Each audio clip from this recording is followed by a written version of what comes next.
I going to finally get my answer on DEI from you? I only have time for just, I always say this, but I really only have time for just a couple questions because I'm running late for a meeting. Yes.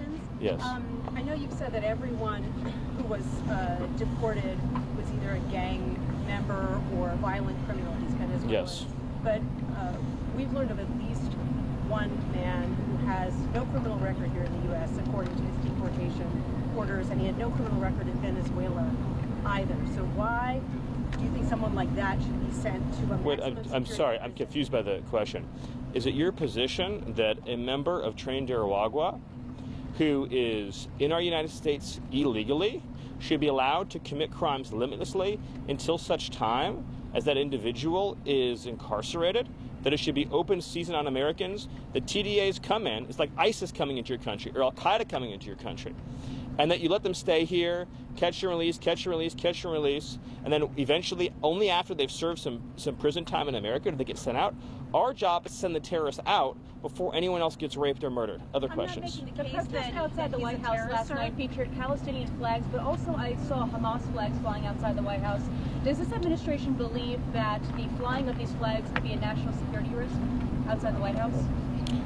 Well, I'll reframe the question to just say that the administration continues to take the view that any foreign nationals who are visiting our country are prohibited from supporting any designated terrorist organization such as Hamas. Any other questions? Yes.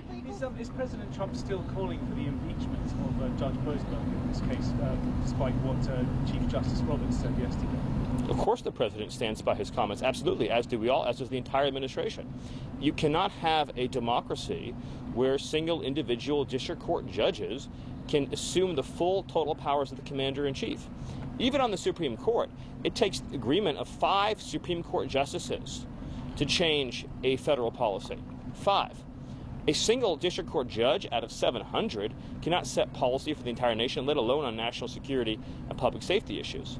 The president has been clear that he has tremendous respect for Justice Roberts and believes it's essential the Supreme Court crack down and stop this assault on our democracy from these radical rogue judges that are usurping the powers of the presidency and laying waste to our entire constitutional system. Last question. Can you explain more? Can you explain more on the democratic terrorism issue of the Teslas being destroyed? Can you explain more on the issue of the Teslas? Yeah, the president strongly condemns left-wing domestic terrorism in the clearest and most forceful terms we possibly can. Yes, quick question. Two things. I think what she was trying to say was that, not arguing that there were TDA members on the plane, but there were other people. Is there going to be other evidence? They're all trained Aragua.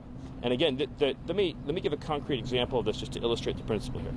Let's say that you have a family living in a neighborhood, and next to them, they have little children. Next to them is a trained Aragua gang member who, as a document of the proclamation, are sent here by a hostile regime and is the most violent, ruthless, criminal terrorist organization in the Western Hemisphere. So, do our counterterrorism officers arrest and remove the terrorist, or do we say, we'll leave you there, you can rape and murder the people next to you, and then after you rape and murder them, and then only then will we remove you? We're not going to let anyone get raped or let anyone get murdered by terrorists. I got to run. Thank you. This was not a ruling or a judgment. It is a stay. It's on the record as a stay.